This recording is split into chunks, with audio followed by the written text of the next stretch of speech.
The Long Walk Home, a Zen reflection in 8 stories.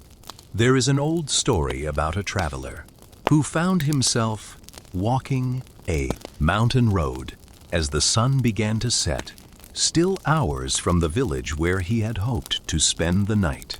The road was unfamiliar, the light was fading, and for the first time in a long while, he felt truly lost.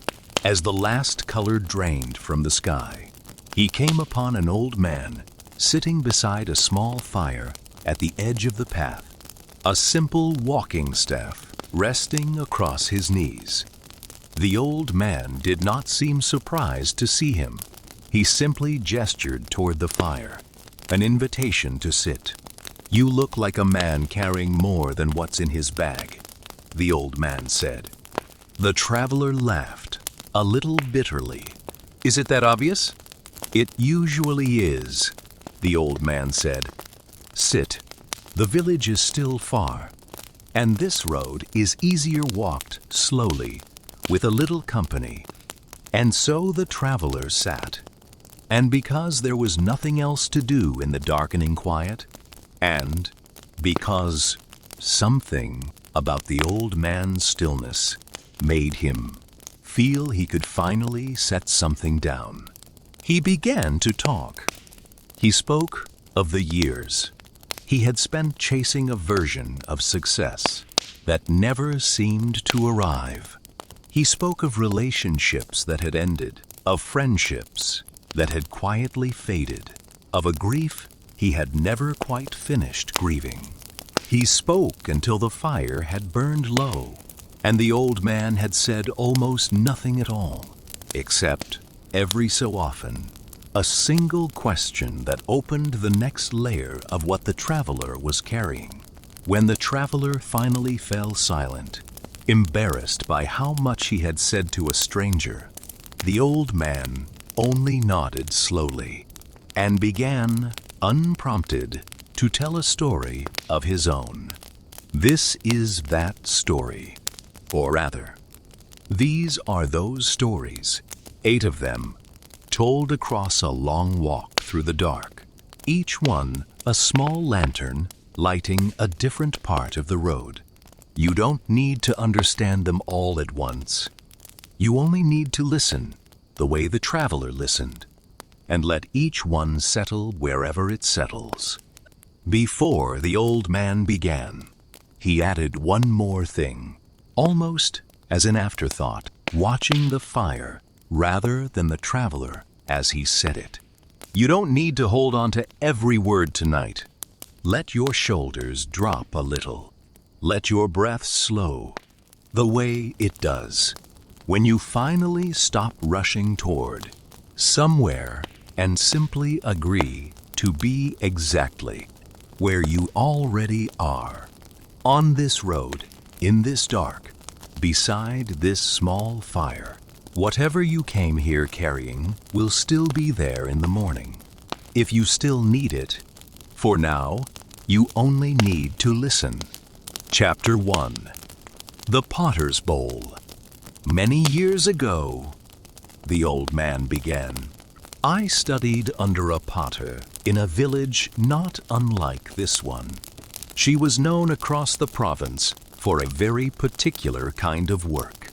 When a bowl or a cup broke in her hands, or slipped and cracked against the floor, she did not throw it away the way most potters did. She kept every broken piece in a wooden box beside her wheel. I asked her once why she saved what was ruined. She told me to come back the following spring, and she would show me. When I returned, she led me to her shelf, and there sat the very same bowl I had watched shatter months before, whole again, but changed. The cracks that once ran through it were now filled with a thin seam of gold, tracing every line where it had broken, like a river map drawn across the surface of the clay. I asked her if this was simply a clever repair, a way to save what would otherwise be waste. She shook her head. "The gold is not hiding the break," she said. "It is honoring it. This bowl is not less valuable because it once shattered.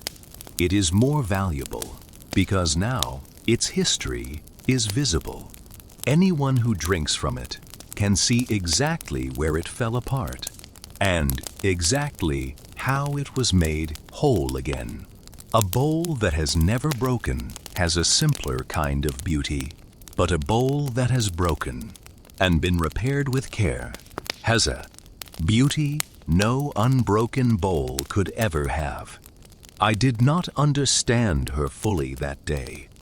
I was young, and I still believed that the goal of a well-lived life was to avoid cracking at all, to move through the years without chipping, without shattering, without leaving evidence that anything had ever gone wrong. It took me many more years and several breaks of my own to understand what she meant.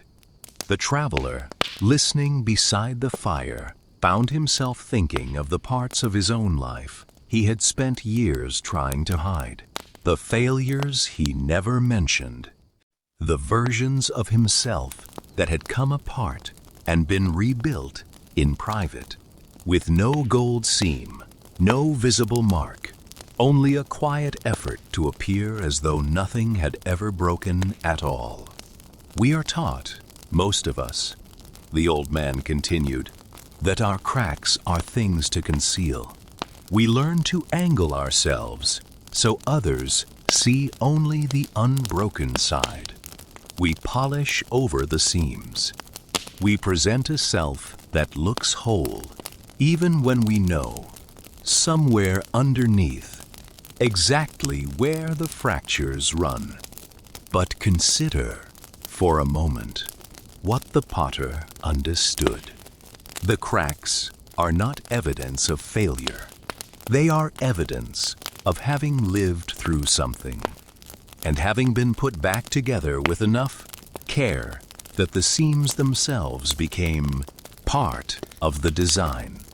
Every person you have ever admired for their depth, their wisdom, their capacity to sit with someone else's pain without flinching, very likely earned that capacity through a break of their own, repaired with gold they had to learn to apply themselves.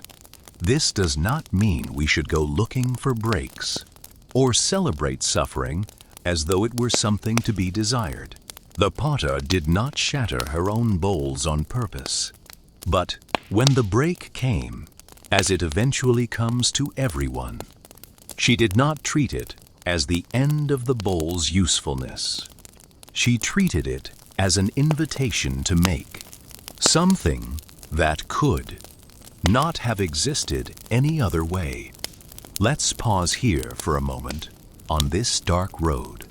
Think gently of one place in your own life where something broke. A relationship, a plan, a version of yourself you once held on to tightly. Instead of asking how to hide the crack, try asking a different question. What gold might already be forming along that seam? Even now, even if you can't quite see it yet, you don't need an answer tonight. The question is enough for now. Chapter 2: The River and the Rock. The fire had burned lower, and the traveler pulled his coat tighter against the evening chill. The old man added a small branch to the flame, watched it catch, and continued.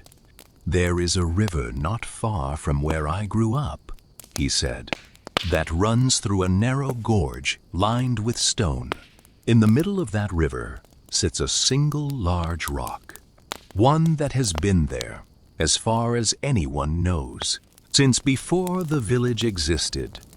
The water strikes that rock every moment of every day, has struck it for longer than any person has been alive to witness, and will likely strike it long after everyone currently living has been forgotten. When I was young, I used to sit at the edge of that gorge and watched the water break against the stone. And it seemed to me a kind of violence, the endless collision of two forces that could never truly meet, only clash and separate, again and again, forever. But an old fisherman who used to sit beside me told me, I was watching the wrong thing. Don't watch the collision, he said. Watch the shape of the rock. I did not understand, so he explained further. That rock, when the river first found it, had been jagged, sharp-edged, a rough piece broken off from the cliffs above, but centuries of water moving against it, patiently, relentlessly, without anger, without hurry, had smoothed every edge into a curve. The rock I was looking at, worn soft as a river stone should be, was not the same rock that had first fallen into that water. The water had not destroyed it. The water had shaped it, slowly, into something the original jagged stone could never have become on its own. The old man looked at the traveler across the fire. You mentioned before I began this story that you feel worn down, ground low by everything you have carried these past years. I want to offer you a different way of holding that feeling. What if you are not being destroyed by what you've been through? What if you are simply being shaped the way that stone was shaped, into something the sharper, harder version of yourself could never have become? The traveler considered this in silence. He had always thought of his difficulties as things happening to him, obstacles wearing him thin, threats to be endured or survived. He had never once considered that the wearing itself might be doing something other than depleting him. There is a second half to this, the old man said. Watch a river closely enough, and you will notice something else. The water does not fight the rock. It does not attack it the way a hammer attacks a chisel. It simply moves the way water moves, following its nature completely. And the shaping happens as a side effect of the river simply being fully, unapologetically itself. This is different from how most of us handle our own difficulties. We tense against them. We brace, resist, fight to remain unchanged, as though the goal were to emerge from every hardship exactly as we entered it, unaltered, untouched. But the river teaches something quieter. Perhaps the goal was never to remain unchanged. Perhaps the goal is simply to keep moving, the way water moves, following your own nature honestly, and trust that whatever shaping happens along the way is not an attack on who you are, but a slow, patient carving toward who you are becoming. Let's try something. Here, in the quiet of this road, bring to mind one difficulty currently wearing against you. Day after day, the way water wears against stone. Instead of asking how to make it stop, try asking, just for tonight, what shape it might slowly be carving. A shape you cannot yet see because you are still too close to the water. Chapter 3. The Migrating Birds. They walked for a while after that, the fire packed away, following the old man's lantern along the winding path. The night had grown fully dark now, and above them, through gaps in the tree cover, stars had begun to appear. Do you know, the old man asked, why certain birds fly thousands of miles each year, leaving one home for another, and then leaving that home to return again? The traveler admitted he did not. Neither did I. For most of my life, the old man said, I used to think it was simply instinct, a mechanical pull neither chosen nor understood by the birds themselves. But an old friend of mine, a woman who spent decades studying such things, told me something that changed how I saw it entirely. She said that for these birds, home is not a single place. Home is the entire journey, both directions, the leaving and the returning, woven together into a single continuous act. A bird that refused to leave its summer nest out of fear or attachment, clinging to one location as though it were the only true home, would not survive the winter that followed. Its stubbornness would kill it. But a bird that never returned, that simply kept flying forward, always leaving, never coming back, would lose something else entirely. The deep knowledge of a particular place, the nest built in exactly the right branch, the mate waiting in exactly the right clearing. The wisdom of these birds is not in choosing one home over another. It is in trusting the whole cycle, the leaving and the returning both, as equally necessary parts of a single, complete life. The traveler walked in silence for a while, thinking of how many times in his own life he had tried to choose, forcing himself to decide once and for all between holding on and letting go, as though only one of these could be the correct, permanent answer, when perhaps, as the birds seemed to understand, the truth was closer to both in their proper season. We often speak of attachment as something to overcome entirely. The old man continued, as though the goal of a wise life is to want nothing, need nothing, hold on to nothing at all. But I no longer believe this is quite right. I think the goal is closer to what the birds do naturally, to hold on fully while you are meant to be holding on, and to let go fully when the season for letting go arrives, not clinging out of fear when it is time to leave, not refusing to return out of pride when it is time to come home. Grief, I have come to believe, is often not really about the losing itself.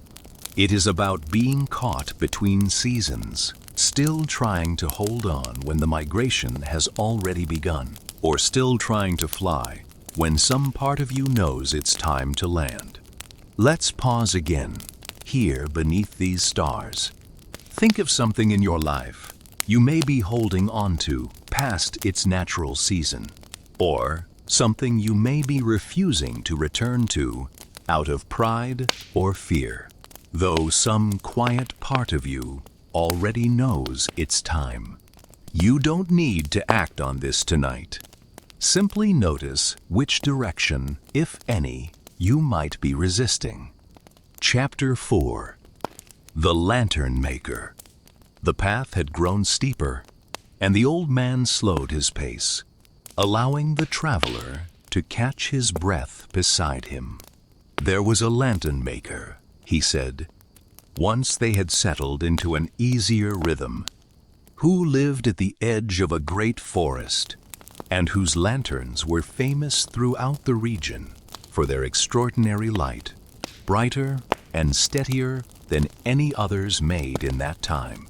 A young apprentice came to study under him, eager to learn the secret of such remarkable light.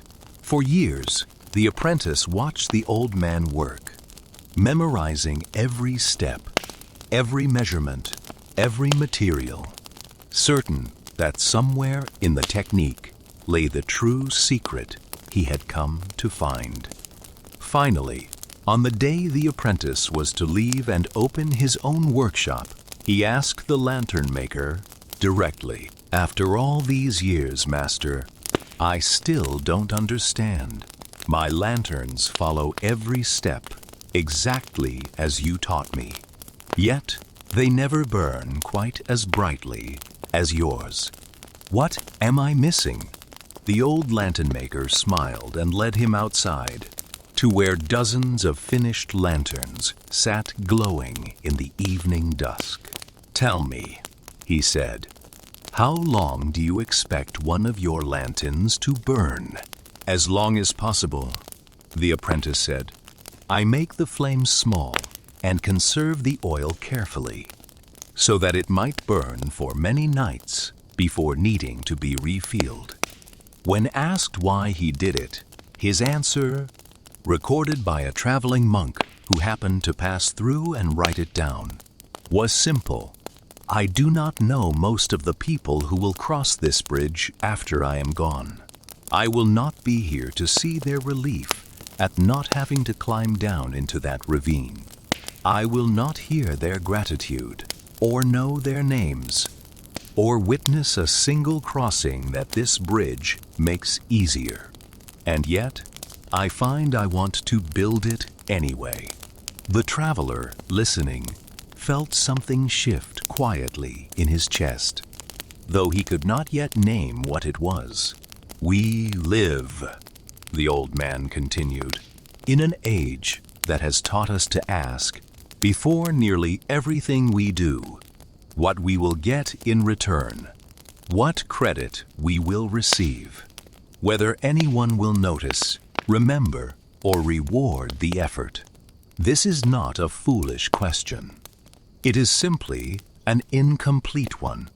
The bridge builder understood something that our current age has largely forgotten, that some of the most meaningful work a person can do is work whose full benefit they will never personally witness.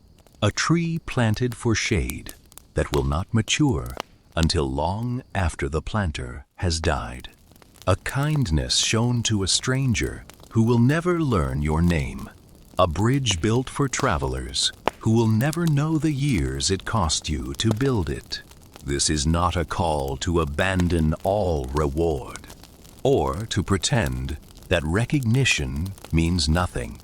It is simply an invitation to notice how much of your own worth you may have quietly tied to being seen, being thanked, being remembered, and to ask whether some small part of your life might be lived differently, more freely, if you allowed yourself to build a few bridges you will never personally get to walk across. Let's pause once more here at the edge of this old stone crossing. Think of one act of care you might offer, quietly, without needing credit or witness, simply because it is worth doing. It does not need to be large.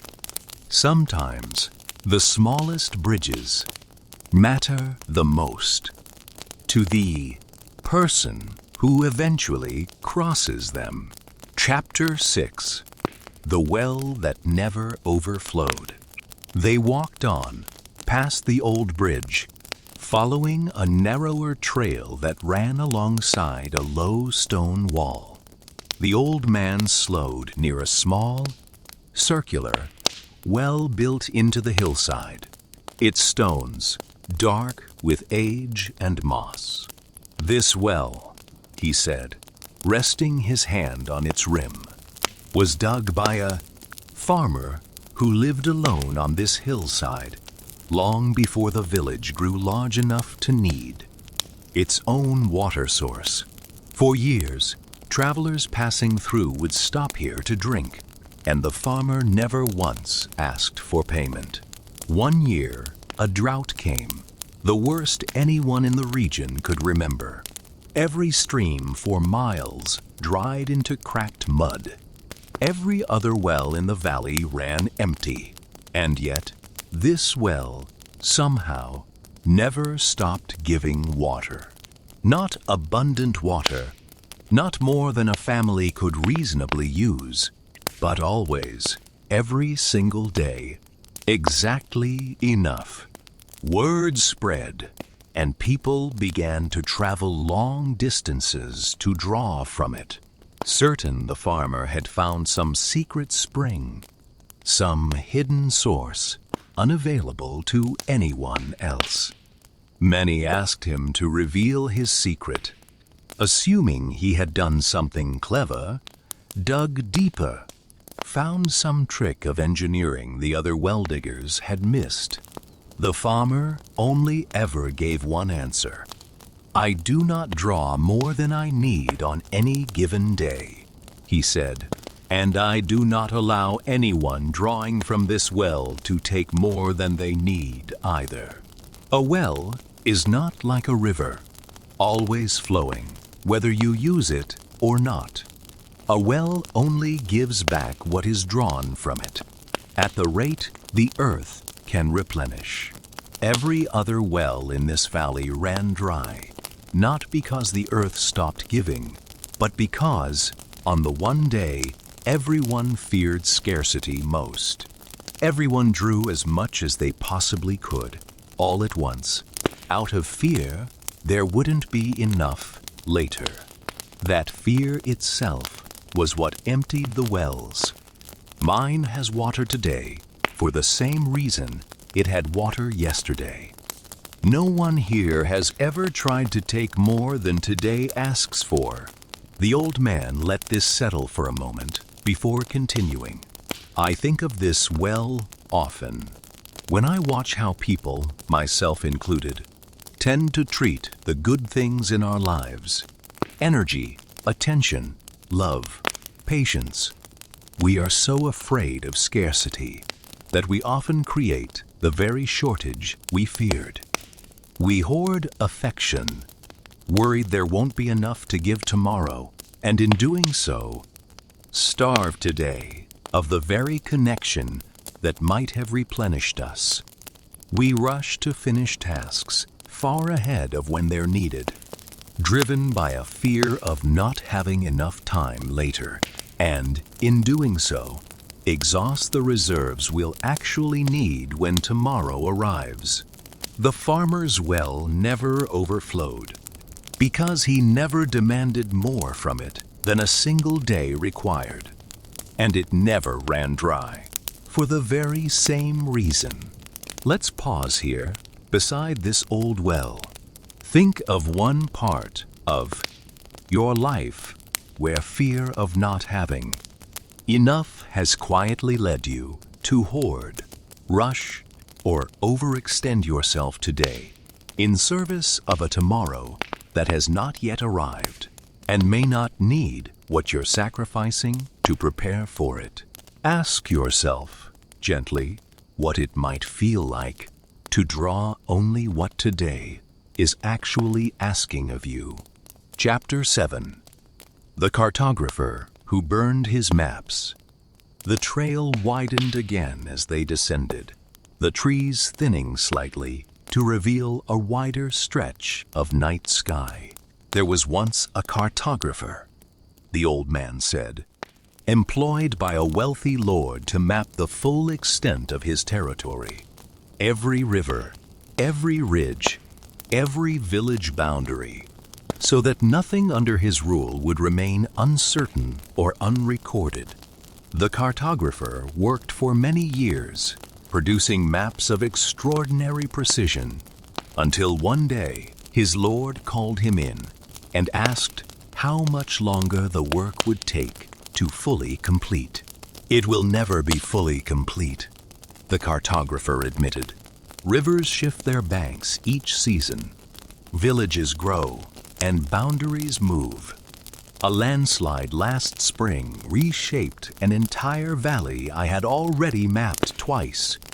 The moment I finish recording the land as it is, it has already begun becoming something slightly different." The Lord, frustrated, demanded to know what use a map could possibly be if it could never be trusted to represent the actual, current shape of the land. The cartographer considered this for a long while, and then did something that shocked the entire court. He gathered every map he had made, years of painstaking work, and burned them in the courtyard, in front of the Lord and all his advisors. When asked why, the cartographer said, "I spent so many years trying to capture something that refuses to hold still, that I nearly forgot how to simply walk the land itself, and know it the way a person knows a place, not the way ink knows paper." A map is useful for a traveler passing through once, but if you truly want to know this land, you cannot rely on the map I made of it 5 years ago. You must walk it again today, and trust your own eyes over old ink. The traveler, listening, felt a quiet unease settle in his chest. The recognition of something he had done for years, without quite naming it, mapping out fixed ideas of who he was, who others were, what his life meant, and then clinging to those old maps, long after the terrain of his actual life had shifted beneath them.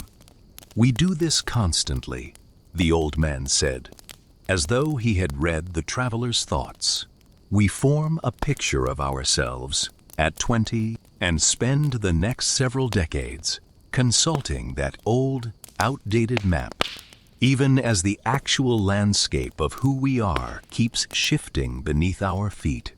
We decide early on who a parent, a sibling, a friend truly is, and then continue reacting to that old map of them, long after the person themselves has quietly become someone else entirely. This is not to say memory or history are worthless. The cartographer's years of mapping were not wasted. They taught him the land intimately, gave him a trained eye, a deep familiarity no untrained traveler could match. But he understood, finally, the difference between using what he had learned and worshiping. The specific ink marks he had made. The learning stayed with him. The maps themselves, he was willing to burn. Let's try something simple. Here, beneath this open sky, bring to mind one old map you may still be consulting, an outdated idea of yourself or of someone close to you, formed long ago and rarely questioned since. You don't need to burn it tonight. Simply notice that it might be worth walking that particular ground again, with fresh eyes, rather than trusting only the old ink. Chapter 8. The Return. "It doesn't matter who I am," he said. "What matters is what you carry with you now, back into your own life. The bowl, the stone, the birds, the lantern, the bridge. You don't need to remember every detail. You only need to remember that none of it, not one piece of your life, needs to be hidden, resisted, rationed, or justified by whether anyone else ever sees it. You are allowed to be broken and made whole with visible gold. You are allowed to be shaped slowly by what wears against you. You are allowed both the holding on and the letting go, in their proper season. You are allowed to burn brightly tonight, trusting you will be refilled tomorrow. And you are allowed to build things whose full worth you may never live to witness." And with that, the old man turned, his small lantern swinging gently in his hand, and disappeared down the narrow path toward his own home, leaving the traveler standing at the edge of the village, the lights of the town glowing warm and steady ahead of him. He never saw the old man again. He never learned his name, or found the small fire where they had first sat together, or discovered whether the stories were entirely true. embellished, or something closer to parable than history. It did not matter. What mattered was that he walked the rest of the way into that village, a slightly different man than the one who had set out on that road. And that difference, quiet and unremarkable as it seemed from the outside, was enough. So tonight, wherever you are, whatever road brought you to this moment, consider that you too are allowed to set some of what you are carrying down beside a small fire, even if only for a while. You are allowed to be a bowl still being mended, a stone still being shaped, a bird still learning the rhythm of leaving and returning, a lantern, trusting it will be refilled, a bridge builder, content with work, whose ending you may never personally witness. There is no final arrival that ends all of this. There is only the walking, done a little more gently, a little more honestly, now that you know the road a little better than you did before. Let the fire in your own mind burn low now. Let your breath grow slow and even, the way it does when a long journey is finally, gently coming to its close. Somewhere behind you now are the broken bowl and its seam of gold, the river stone shaped patiently by water that never once hurried, the birds trusting both the leaving and the returning, the lantern maker who let his flame burn fully because he trusted he would be refilled, the bridge builder who worked for strangers he would never meet, the well that gave enough because no one asked it for more than enough, and the cartographer who learned that the land matters more than the ink used to describe it. You do not need to carry all of these stories forward with equal weight tonight.